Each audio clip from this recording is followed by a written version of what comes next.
You have permission to launch. 1, and liftoff.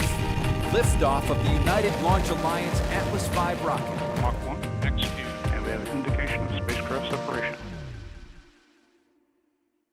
Good morning. I'm Pam Ziert, a mechanical engineer at ULA, and your host for today's live coverage of the Atlas V SILENTBARKER NROL-107 launch. I'm joining you from ULA's Advanced Spaceflight Operations Center at Cape Canaveral Space Force Station in Florida. Liftoff is scheduled for 8:47 a.m. Eastern. In addition to watching our webcast, you can also follow live mission progress at ulalaunch.com.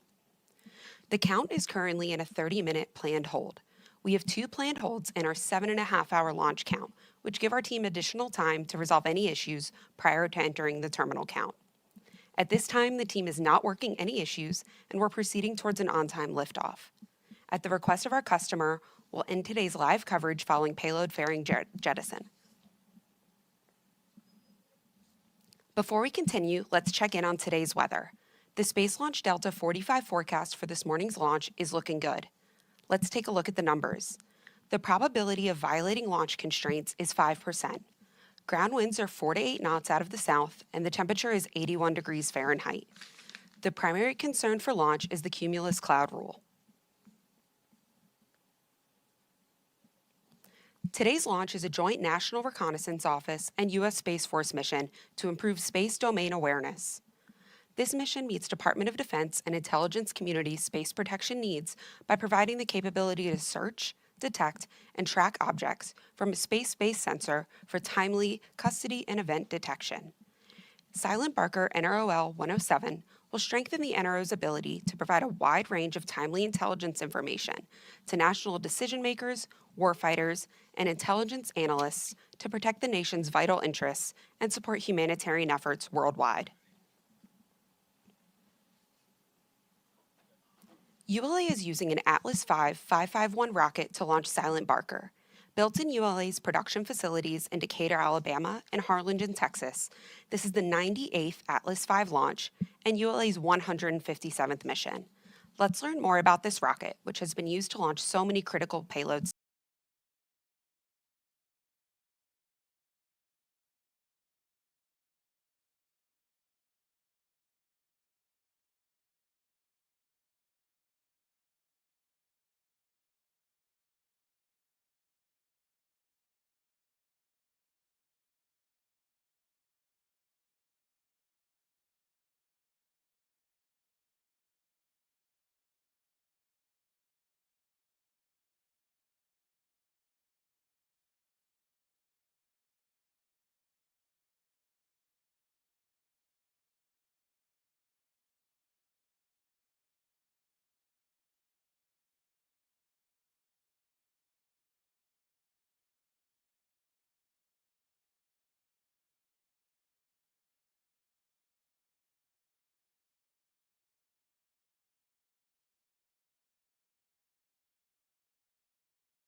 And other final preparations.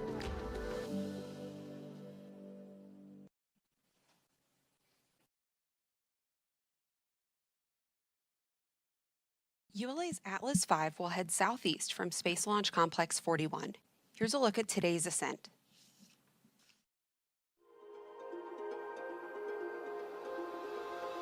generating a combined liftoff thrust of more than 2 million pounds. The RD-180 engine and 5 solid rocket boosters ignite to start ULA's Atlas V rocket on its trip to geosynchronous orbit. Shortly after liftoff, Atlas begins a pitchover to attain the proper flight path with an easterly heading while minimizing the dynamic pressure the rocket experiences during flight. Within the first minute of flight, Atlas V reaches Mach 1, the speed of sound.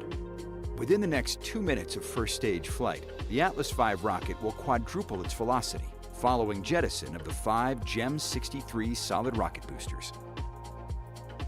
The multi-satellite SILENTBARKER mission is encapsulated inside a 5-meter diameter payload fairing, which is a sandwich composite structure made with a vented aluminum honeycomb core and graphite epoxy face sheets.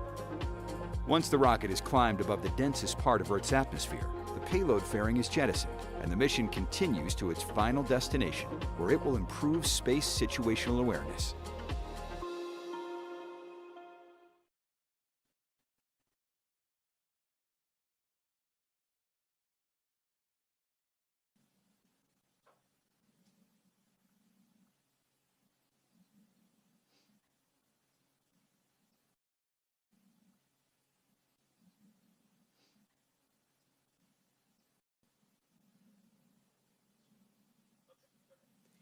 In addition to logos representing ULA and the U.S. Space Force, along with the American flag, on today's Atlas V we see mission artwork provided by the NRO.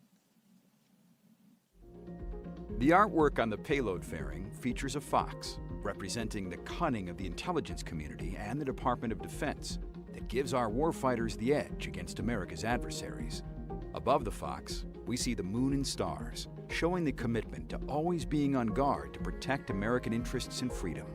The moon is waxing crescent, symbolizing that the work is not done and there is still work ahead.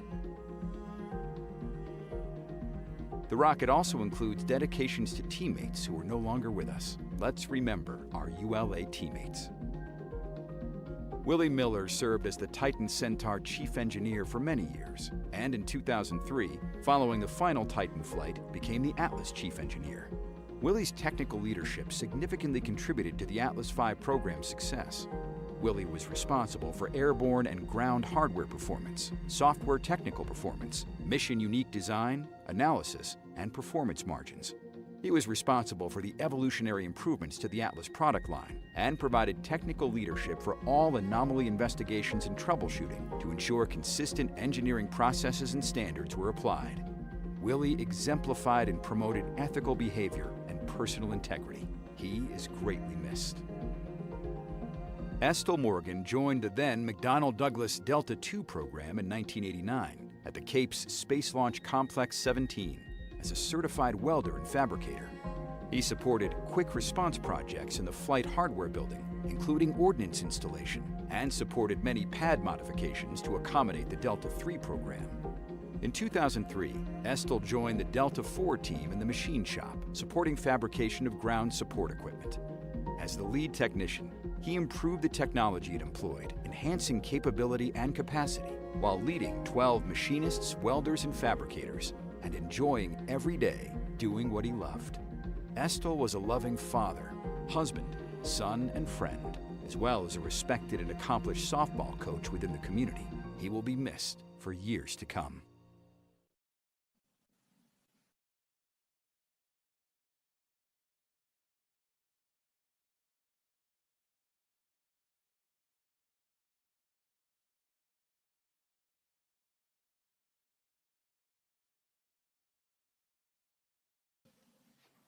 With this launch, we are also remembering an NRO teammate. Here is Mission Director, Colonel Eric Zarybaniski. Attention on countdown 1. This is the MD. This morning's NROL-107 launch is dedicated to the memory of Captain Albert Al Perez, United States Navy. Captain Perez dedicated countless hours of deep technical expertise, ensuring the success of multiple National Reconnaissance Office missions. His warm personality, team spirit, and phenomenal leadership will be remembered by the intelligence community and the United States Navy. To our fellow patriot, fair winds and following seas, may you rest in peace. MD out.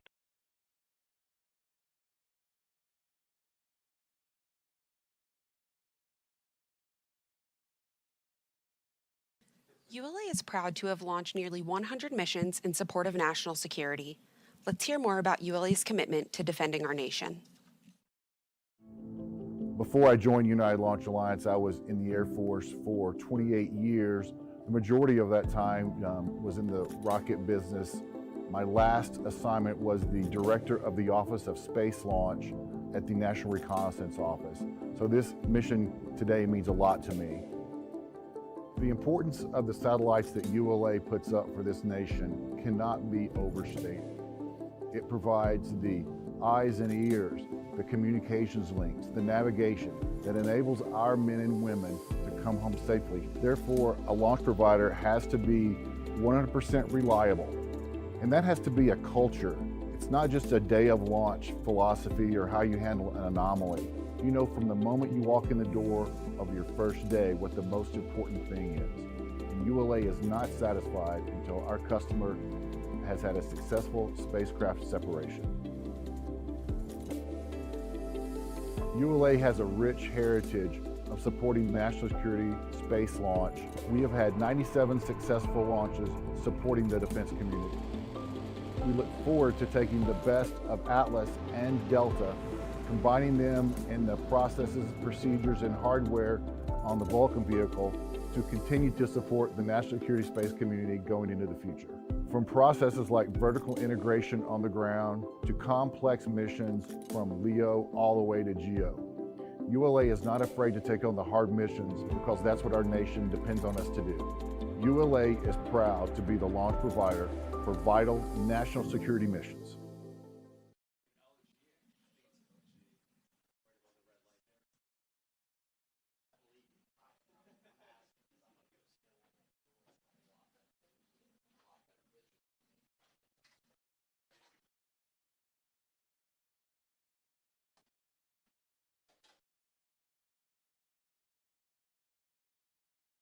We remain in the planned 30-minute hold as we continue towards liftoff.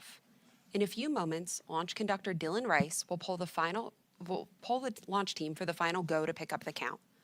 29 engineers and managers are pulled for system status and readiness to proceed. This is the final status check for all Atlas vehicle systems, ground systems, spacecraft, and the U.S. Space Force Eastern Range. The vehicle system readiness poll includes electrical systems, hydraulics, pneumatics, propulsion systems, flight control, and propellants. Let's listen in as Dylan Rice performs the final polling.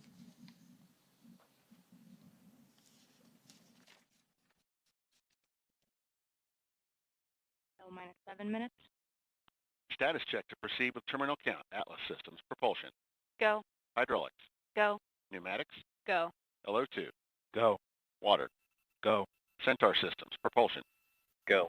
Pneumatics. Go. LO2. Go. LH2. Go. Gas. Go. Electrical systems. Airborne. Go. Ground. Go. Facility. Go. RFFTS. Go. Flight control. Go. GCQ. Go. Op support. Go. COM. Go. Umbilicals. Go. ECS. Go. Redline monitor. Go. Quality. Go. Op safety manager. Go. ULA safety officer. Go. Vehicle system engineer. Go. Anomaly chief. Go. Range coordinator. Clear to proceed. Launch director. Launch vehicle is ready to launch. Mission director. You have permission to launch. Proceeding with the count. ALC, verify T0 is set for 1247 Zulu. Verified. Polling is complete. The ULA launch team and the Space Force mission director are go for launch. From T-minus 4 minutes until launch, you will be listening to Dylan Rice and his team performing the final steps in the countdown procedure. Several critical activities occur in the final minutes before launch, including verifying fuel tank levels and pressures in the booster and Centaur and arming the flight termination system. At T-minus 25 seconds, you'll hear Go Atlas, Go Centaur, Go SILENTBARKER, NROL-107. This is the final status check of rocket and payload readiness. At T-minus 3 seconds, the main engine ignites, followed by ignition of the solid rocket boosters. Then, after seeing Atlas V lift off the launch pad, you'll be hearing flight commentator Rob Gannon providing launch vehicle ascent data.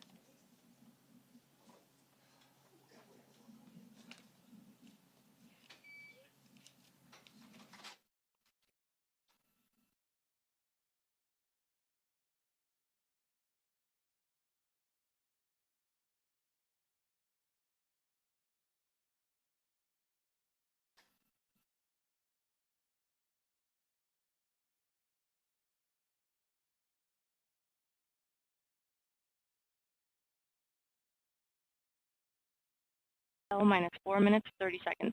This is SVTD on channel 1. The SVLS is configured for launch. Roger. All steps complete prior to terminal count.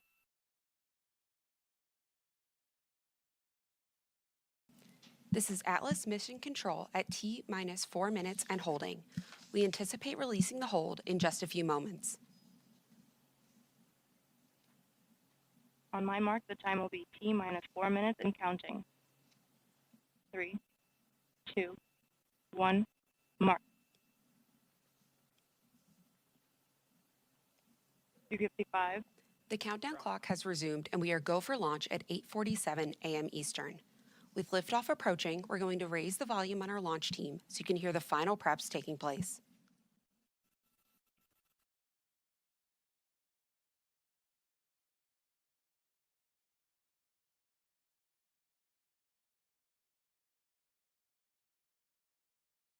.330.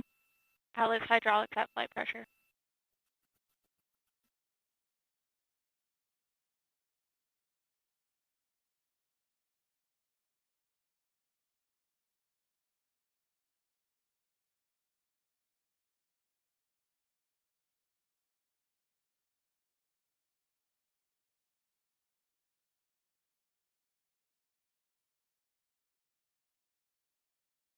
T minus 3 minutes.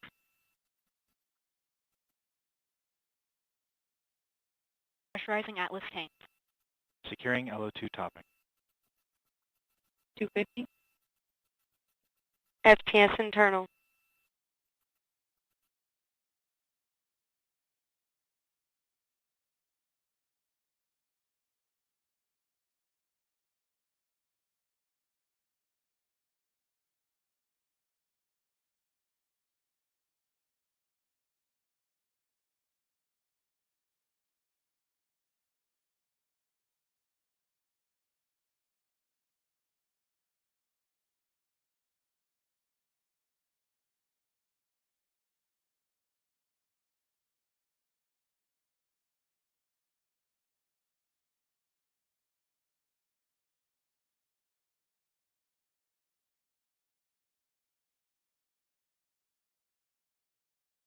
.159. Vehicle 155. internal. Launch sequencer start. 150. Securing Centaur LH2. Securing Centaur LO2. 140. Launch enabled. 137.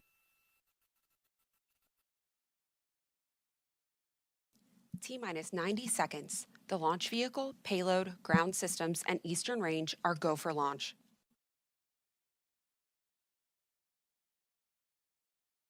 120. OCU is armed. SCS count started. 115. Reduce ECS for launch. Roger. 110. Then bells lock.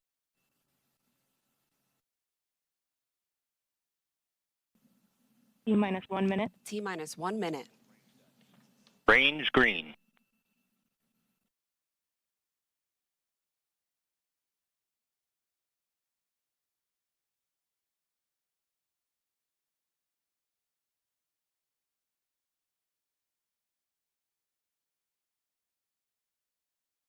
.40 seconds.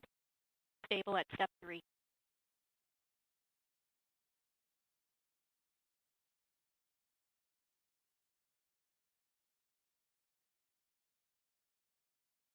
Verify ECS reduced for launch. 25 seconds. Status check.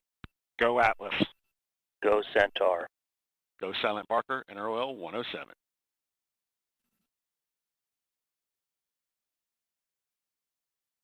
T minus 10, 9, 8, 7, 6, 5, 4, 3. We have ignition, 2, 1, and liftoff of the United Launch Alliance Atlas V rocket, carrying SILENTBARKER NROL-107 for the National Reconnaissance Office and the United States Space Force. SRB chamber pressures continue to climb out. We have entered our first throttle bucket for the RD-180. Everything is looking good. Coming up on 30 seconds into the mission. PU has gone to closed loop control. And we've completed pitch program. Mach 1, vehicle is now supersonic. Coming up on max Q. Max dynamic pressure. And we're throttling up on the R180s, still seeing a normal burn profile on the SRBs. Approximately 10 seconds, we'll be throttling down for SRB burnout. Body rates look good, acceleration looks good. Throttling down in preparation for SRB burnout. You are hearing the voice of Rob Gannon providing launch vehicle ascent data. SRBs are rolling off.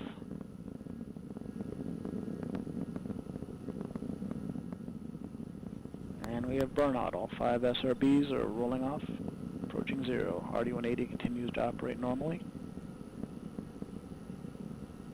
About 10 seconds to jettison.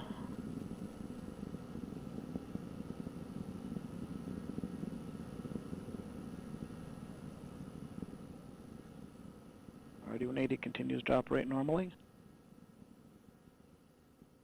And we have jettisoned all 5 SRBs.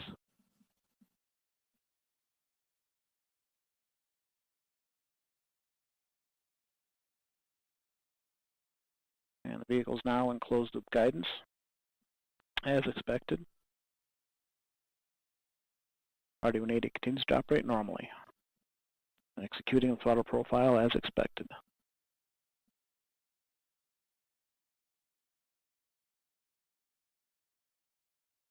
There are 2 minutes to nominal beat go. Next event we're looking for is throttling down to 2.5 G constant acceleration in preparation for fairing separation.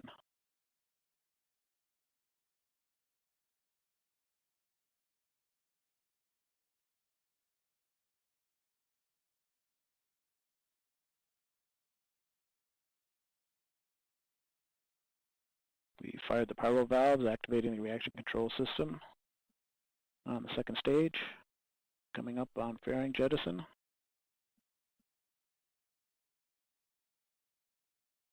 Fairing jet. And CLFR separation is completed as well. Throttling back up. This is Atlas Mission Control at T plus 3.5 minutes. We just heard flight commentator Rob Gannon confirm the successful completion of the early phase of today's flight, and all systems continue to operate nominally. At this time, we'll end our live coverage. For more information on the Atlas V vehicle, visit ulalaunch.com. I'm Pam Ziert. Thank you for joining me this morning. Before we sign off, let's take another look at liftoff of the Atlas V rocket with SILENTBARKER. T-minus 10, 9, 8, 7, 6, 5, 4, 3. We have ignition, 2, 1, and liftoff of the United Launch Alliance Atlas V rocket, carrying SILENTBARKER NROL-107 for the National Reconnaissance Office and the United States Space Force. SRB chamber pressures continue to climb out. We have entered our first throttle bucket for the RD-180. Everything is looking good. Coming up on 30 seconds into the mission. PU has gone to closed loop control.